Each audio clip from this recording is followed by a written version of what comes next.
बात है 6 अक्टूबर 2002 की। रात के 11:47 पर एक औरत सुनसान सड़क से गाड़ी को ड्राइव करते हुए जा रही होती है। उसके साथ उसकी बेटी भी होती है। कुछ देर के बाद उस औरत को अपने हस्बैंड का फ़ोन आता है। वो अपनी बेटी से बोलती है कि अपने पिता से बात कर लो, लेकिन वो बात करने से मना कर देती है। कहती है मैं डैड से बाद में बात करूँगी, जिससे वो औरत अपनी बेटी से गुस्सा हो जाती है और दोनों में बहस होने लगती है। तभी उनकी गाड़ी आउट ऑफ कंट्रोल होकर एक खंभे से टकरा जाती है, लेकिन टकराने के बावजूद दोनों को कोई चोट नहीं आती है। वह औरत गाड़ी से उतरकर देखती है कि गाड़ी को कितना नुकसान पहुंचा है। तभी उस औरत को कोई साया दिखाई देता है। वो अपने बेटी से कहती है कि मैंने अभी किसी को देखा। तभी उसकी बेटी बोलती है हो सकता है कोई जानवर होगा, जिस पर वो औरत फिर से गाड़ी में आकर बैठ जाती है और गाड़ी को स्टार्ट करने की कोशिश करती है, लेकिन गाड़ी स्टार्ट नहीं होती। तब वह गाड़ी से उतरकर गाड़ी के बोनट को खोलती है और अपनी बेटी से कहती है कि तुम ड्राइविंग सीट पर आकर बैठ जाओ। तभी वो लड़की ड्राइविंग सीट पर आकर बैठ जाती है और अपनी माँ से पूछती है कि मॉम अब मुझे क्या करना है, लेकिन उससे कोई जवाब नहीं मिलता है। गाड़ी का बोनट ऊपर होने के कारण उसे कुछ आगे दिखाई नहीं दे रहा होता है, लेकिन फिर अपने मॉम से पूछती है, लेकिन कोई जवाब नहीं मिलता है। वो अपने मॉम को देखने के लिए गाड़ी से नीचे उतर जाती है और चारों तरफ देखती है, लेकिन उसकी माँ उसे कहीं दिखाई नहीं देती है। इस चीज़ से वो काफ़ी डर जाती है। फिर गाड़ी में आकर बैठ जाती है और गाड़ी को अंदर से पूरी तरह लॉक कर देती है। और उसके पास जो फ़ोन होता है उससे वो पुलिस को फ़ोन लगाती है, क्योंकि वो समझ चुकी है कि बाहर कुछ तो गड़बड़ है। लेकिन जब वो कॉल लगाती है तो लाइन बिजी मिलती है और तभी तेज बारिश शुरू हो जाती है और कुछ समय के बाद कोई उसकी गाड़ी पर मिट्टी फेंककर मारता है, जिससे वो लड़की और डर जाती है। वो बहुत घबरा चुकी होती है और उसे समझ नहीं आता कि उसे आगे क्या करना चाहिए। लेकिन इससे पहले वो किसी से संपर्क कर पाती, उसे दिखाई देता है कि उसकी गाड़ी के पिछली सीट पर कोई बैठा हुआ है। जब तक वो समझ पाती, वो साया उसका गला घोट देती है, जिससे उसकी मौत हो जाती है। अगले सीन में एक टीचर को दिखाया गया है जिसका नाम क्लेमेंटाइन है और आज वीकेंड है, जिसके चलते स्कूल के बाद वो अपने दोस्त से मिलने के लिए जाना चाहती है।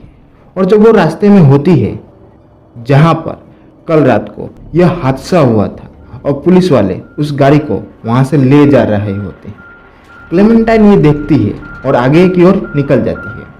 और इसके बाद वो अपने दोस्त के घर पहुँच जाती है। यह घर पूरी तरह से आइसोलेटेड होता है और घर के चारों ओर सिर्फ जंगल ही जंगल होता है। क्लेमेंटाइन के दोस्त का नाम लेनी है और वो एक राइटर है। इसी कारण वो इस प्रकार की जगहों में रहना पसंद करता है। अब रात को ये दोनों डिनर करते हैं और इसके बाद जब वो टीवी देख रहे होते हैं तभी बाहर से कुत्ते की भौंकने की आवाज़ आने लगती है। कुत्ता जोर जोर से भौंक रहा होता है और लेनी बाहर जाता है और कुत्ते को आवाज़ लगाता है। वो कुत्ता झाड़ियों की तरफ से उसकी ओर आता है। लेनी उसे कुछ खाने के लिए देता है और कहता है अब मत भौंकना, तुम हम सबको डिस्टर्ब कर रहे हो। अब लेनी अंदर सोने की ओर चला जाता है और क्लेमेंटाइन कहती है मुझे कुछ काम करना है, इसलिए नीचे जा रही हूँ। जब वो काम कर रही होती है तब उसकी फ़ोन की घंटी बजती है। वो फ़ोन जब रिसीव करती है तो वहाँ से कोई आवाज़ नहीं आती है, बल्कि कुछ ऐसी आवाज़ आ रही होती है जैसे कि छोटे छोटे कीड़े मकोड़े उसके आसपास घूम रहे हैं जिसने फ़ोन किया था। क्लेमेंटाइन इस बात पर ज़्यादा ध्यान नहीं देती है और वापस ऊपर सोने के लिए चली जाती है। रात को ठीक 11:47 पर क्लेमेंटाइन को कुछ आवाज़ें सुनाई देती है। तब वो खिड़की से बाहर झाँककर देखती है तो उसे कुछ दिखाई नहीं देता है। इसके बाद वो लेनी को उठाती है और कहती है कि तुम्हें कोई आवाज़ सुनाई दे रही है। उसे भी वो आवाज़ सुनाई देती है और इसके बाद दोनों नीचे की ओर चले आते हैं और लेनी बाहर जाता है और देखता है कि गाड़ी वहाँ नहीं है जहाँ पर पहले पार्क की गई थी, यानी कि उनकी गाड़ी गेट से दूर होती है। वो आवाज़ लगाता है कि कौन है वहाँ पर, लेकिन वहाँ से कोई जवाब नहीं मिलता है। लेकिन जब वो धीरे धीरे गाड़ी की ओर बढ़ता है तब गाड़ी की हेडलाइट जलने लगती है। इस बात से लेनी और क्लेमेंटाइन दोनों काफ़ी डर जाते हैं। क्लेमेंटाइन लेनी से कहती है जल्दी घर के अंदर आ जाओ, लेकिन लेनी कहता है तुम वहीं पर रुको। इससे पहले वो अपनी गाड़ी तक पहुंच पाता, गाड़ी को कोई वहां से चलाकर ले जाता है। ये दोनों अंदर आ जाते हैं। क्लेमेंटाइन को लगता है कि उसकी गाड़ी किसी ने चोरी की है और वो इस बात से काफ़ी परेशान हो जाती है। और जब ये दोनों घर में बैठे होते हैं तभी घर की लाइटें चली जाती हैं। लेनी कहता है कि हमें फ्यूज जाकर चेक करना चाहिए, लेकिन जब ये दोनों मीटर तक पहुंचते हैं तो वहां से लाइट ऑन नहीं कर पाते हैं और तभी उन्हें लगता है कि उनके घर के अंदर कोई टॉर्च जला रहा है। इस बात से दोनों काफ़ी डर जाते हैं और उन्हें लगता है अभी भी उनके घर के आसपास कोई मौजूद है। ये दोनों धीरे धीरे ऊपर की कमरे में आ जाते हैं और लेनी दरवाजे के पास आ जाता है जहाँ पर एक जाली होती है और जहाँ से टॉर्च जली थी, लेकिन उन्हें कोई दिखाई नहीं देता है। तभी एक बार फिर से टॉर्च जलती है और वो दोनों घबरा कर भागने लगते हैं। लेनी फ़ोन से किसी को संपर्क करने की कोशिश भी करता है, लेकिन वो काम नहीं करता और ये दोनों एक कमरे में आ जाते हैं, लेकिन उस कमरे में भी बाहर से टॉर्च जलता हुआ दिखाई देता है और उस रूम में जितनी भी खिड़की होती है वो अपने आप बंद होने लगती है। इस बात से वो दोनों बहुत डर जाते हैं और भागते हुए दूसरे कमरे में चले जाते हैं। तभी क्लेमेंटाइन खिड़की से बाहर देखती है तो उसे एक साया दिखाई देता है जो दीवार के पीछे से जा रहा होता है। इससे उनका डर और भी बढ़ जाता है और लेनी जब दूसरी खिड़की से देखता है तभी उनके कमरे में टॉर्च जलने लगती है और ये दोनों और डर जाते हैं और कमरे के एक कोने में बैठ जाते हैं। क्लेमेंटाइन लेनी से पूछती है अब हम क्या करें। वो कहता है मुझे कुछ नहीं पता और तभी लाइट आ जाती है। लाइट के साथ कुछ अजीब सी आवाज़ भी आनी शुरू हो जाती है। लेनी क्लेमेंटाइन से कहता है तुम यहीं रुको और दरवाजे को अंदर से बंद कर लो, मैं देखता हूँ कि नीचे कौन है। लेनी उस आवाज़ की तरफ बढ़ना शुरू कर देता है जो नीचे से आ रही होती है। वो धीरे धीरे आगे बढ़ता है और देखता है ड्राइंग रूम में टीवी चालू है। वो टीवी बंद कर देता है, लेकिन अभी भी वॉशरूम से आवाज़ आ रही होती है। वो हाथ में एक रॉड लेकर उस तरफ बढ़ना शुरू कर देता है और जब अंदर की ओर देखता है तो अंदर एक नल खुला हुआ है, लेकिन वहाँ कोई भी नहीं होता। लेकिन एक बार फिर टीवी की आवाज़ आने लगती है और लेनी समझ जाता है कि टीवी को फिर से किसी ने ऑन किया है। जैसे वो ड्राइंग रूम में जाता है उसे महसूस होता है कि उसके पीछे कोई है और जैसे ही वो रॉड से हमला करता है उसके पीछे एक खिड़की होती है जो टूट जाती है और लेनी कोई धक्का मारता है जिससे टूटी खिड़की के कांच उसके पैरों में हल जाती है। जिस कमरे में क्लेमेंटाइन होती है उस कमरे को बाहर से कोई खोलने का प्रयास करता है और जब क्लेमेंटाइन दरवाजे के छेद से बाहर देखने का प्रयास करती है तभी उस छेद से एक रॉड उसकी आंखों में लगने वाली ही होती है कि क्लेमेंटाइन हट जाती है। वहीं लेनी जिसके पैरों में कांच चुभी हुई थी वो जल्दी जल्दी ऊपर आने की कोशिश करता है। तभी उसे लगता है कि कोई उसका पीछा कर रहा है। वो क्लेमेंटाइन से कमरे को खोलने के लिए बोलता है जिसके अंदर वो थी, लेकिन जैसे ही जब दरवाज़ा खुलता है तो दिखाया गया है कि कोई लेनी के पीछे खड़ा है जो उसे मारना चाहता है। कमरे के अंदर जाने के बाद वो क्लेमेंटाइन से कहता है कि उसके पैरों में से चुभी हुई कांच को बाहर निकालो और क्लेमेंटाइन उस कांच के टुकड़े को बाहर निकाल देती है। ये दोनों फंस चुके होते हैं और बाहर से कोई दरवाज़ा खोलने का प्रयास करता है और ये दोनों कमरे के अंदर जो वॉशरूम है वहाँ चले जाते हैं। तभी क्लेमेंटाइन को वॉशरूम में एक रोशनदान दिखाई देता है।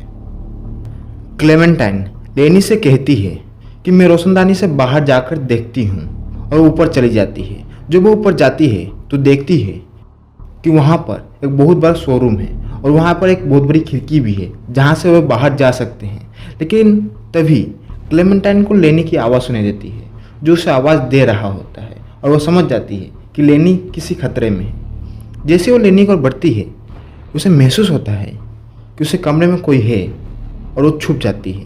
तभी उसे किसी की पैर दिखाई देती है जिससे वो काफ़ी डर जाती है और बालकनी की ओर दौड़ने लगती है और देखती है कि एक साया उसका पीछा कर रहा है जो उसे पकड़ने की कोशिश करता है। लेकिन क्लेमेंटाइन उस साये को बालकनी से नीचे गिरा देती है, लेकिन वो साया फिर से ऊपर चढ़ना शुरू कर देता है और वो वहाँ से भागकर लेनी के पास पहुँच जाती है। वो लेनी से कहती है कि हमें यहाँ से जल्दी निकलना होगा और बड़ी मुश्किल से वो घर के बाहर आ पाते हैं, लेकिन चारों तरफ जंगल ही जंगल है। तभी उनके पीछे कुछ साएं जलती हुई टॉर्च लेकर पीछा कर रहे होते हैं। उनके सामने एक रेलिंग होती है जो क्लेमेंटाइन पार कर लेती है, लेकिन लेनी नहीं कर पाता क्योंकि उसके पैर जख्मी था और वो कहता है तुम्हें यहाँ से जाना होगा। क्लेमेंटाइन उसे छोड़कर जाना नहीं चाहती थी, लेकिन उसके ज़बरदस्ती करने से वो वहाँ से भागना शुरू करती है। तभी उसे उसकी गाड़ी नज़र आती है और वो गाड़ी में बैठ जाती है, लेकिन गाड़ी की चाबी उसे नहीं दिखाई देती। वो चाबी को खोजने लगती है, तभी उसे अजीब आवाज़ें आने लगती है और वो देखती है कि उससे गाड़ी के सामने कोई खड़ा है। वो एक साया होती है, या वही साया था जिसे उसने बालकनी से गिराया था। वहीं दूसरी ओर दिखाया गया है कि लेनी जो अभी छुपा हुआ होता है वो रेलिंग को पार करने की कोशिश करता है। तभी उसे क्लेमेंटाइन के चीखने की आवाज़ सुनाई देती है। वो किसी तरह उस जगह तक पहुंच पाता है जहां पर गाड़ी होती है, लेकिन गाड़ी चलना शुरू कर देती है। वो पीछा करता है, तभी कुछ देर बाद उसे वही गाड़ी दिखाई देती है, लेकिन उसमें कोई नहीं होता। गाड़ी की लाइटें जल रही होती हैं। तभी उससे वो साया दिखाई देता है। लेनी उस पर लकड़ी के टुकड़े से हमला करता है, उसे ज़मीन पर गिरा देता है। जब उस साए को पलट कर देखता है तो एक बच्चा होता है। इससे वो हैरान हो जाता है। तभी उसे क्लेमेंटाइन की एक और चीख सुनाई देती है और वो उसका पीछा करते हुए एक मेनहोल तक पहुंचता है। वो उस मेनहोल के अंदर जाता है जहां पर बहुत सारी सुरंगें होती है और उसे क्लेमेंटाइन के रोने की आवाज़ें आती रहती है। और दूसरी ओर दिखाया गया है कि क्लेमेंटाइन को दो बच्चों ने पकड़ रखा है। एक बच्चा उसका मुंह दबा रहा होता, वहीं दूसरा बच्चा बोलता है उसका मुंह मत दबा, उसका दम घुट जाएगा, लेकिन वो बच्चा नहीं मानता। तभी लेनी वहां पहुंच जाता है। उसके हाथ में एक रोड होती है, उससे वो बच्चे को मार देता है और दूसरा बच्चा बोलता है कि मेरे साथ चलो, और क्लेमेंटाइन बोलती है हमें इस बच्चे के साथ चलना चाहिए। वे उस बच्चे के पीछे चलते चलते एक लोहे की सीढ़ी तक पहुंचते हैं। तब बच्चा कहता है हमें ऊपर जाना पड़ेगा। तब सबसे पहले क्लेमेंटाइन, फिर बच्चा और लास्ट में लेनी ऊपर जाने लगते हैं। जैसे क्लेमेंटाइन ऊपर पहुंचती है तभी उसे लेनी के चीखने की आवाज़ आती है। जो लड़का क्लेमेंटाइन के नीचे था, लेनी के हाथों पर पैरों से लगातार कुचल रहा था ताकि वो नीचे गिर जाए, और होता भी वही है। लेनी नीचे गिर जाता है और लेनी के पास कई बच्चे आ जाते हैं जो उसे खींचकर अंदर ले जाते हैं, और वो बच्चा भी जो सीढ़ी पर था वो क्लेमेंटाइन की ओर बढ़ने लगता है और उसे कुछ समझ नहीं आता। उसे सामने एक छोटी सी सुरंग दिखाई देती है। घुटनों के बल पर उस सुरंग में आगे बढ़ने लगती है और वो बच्चा उसका पीछा कर रहा होता है। तभी क्लेमेंटाइन एक बड़ा सा पत्थर उठाकर उस बच्चे को मारने वाली ही होती है। तभी वो बच्चा कहता है मुझे मत मारो, हम सिर्फ खेलना चाहते थे, और उसे उस बच्चे पर दया आ जाती है और उसे छोड़कर क्लेमेंटाइन आगे भागने लगती है। तभी वो बच्चा अपने साथियों के साथ उसकी तरफ आने लगता है। जब क्लेमेंटाइन टनल से भाग रही होती है तो उसके पीछे कई आवाज़ें उसका पीछा कर रही होती है। ये सारी आवाज़ें उन बच्चों की होती है, लेकिन उस तक बच्चे पहुंच पाते उसे सामने उजाला दिखाई देता है क्योंकि अब सुबह हो गई थी, और वो घुटनों के बल पर उस टनल के मुहाने तक पहुंचती है तो देखती है कि वहाँ पर बहुत बड़ी लोहे की ग्रिल लगी हुई है। मतलब वो वहाँ से बाहर नहीं निकल सकती। बाहर सड़क भी होती है। क्लेमेंटाइन अभी भी फंसी हुई थी। वो बहुत चीखती है और चिल्लाती है, लेकिन उसकी आवाज़ कोई नहीं सुन पाता। तभी उसके पीछे से वह बच्चे भी आ जाते हैं और वे क्लेमेंटाइन को खींचकर वहाँ से ले जाते हैं। हालांकि क्लेमेंटाइन सड़क तक पहुँच चुकी थी, लेकिन ग्रिल लगी होने की वजह से वो बाहर नहीं निकल पाती। इसके बाद दिखाया गया है कि 4 बच्चे जंगल से बाहर निकलते और ये वही बच्चे थे जो सुरंगों के अंदर थे। उनमें से एक बच्चे के हाथ में एक खिलौना भी होता है जिसे वो घुमा रहा होता है। यह वही आवाज़ होती है जो क्लेमेंटाइन और लेनी को रात भर सुनाई दे रही थी। और इसके बाद सड़क पर एक बस आती है और ये चारों बच्चे उस पर बैठकर वहाँ से निकल जाते हैं। और इसके बाद दिखाया गया है कि पुलिस ने क्लेमेंटाइन और लेनी की बॉडी को खोज लिया है। और जिन बच्चों ने उनका खून किया था उनकी उम्र 10 से 15 साल के बीच थी।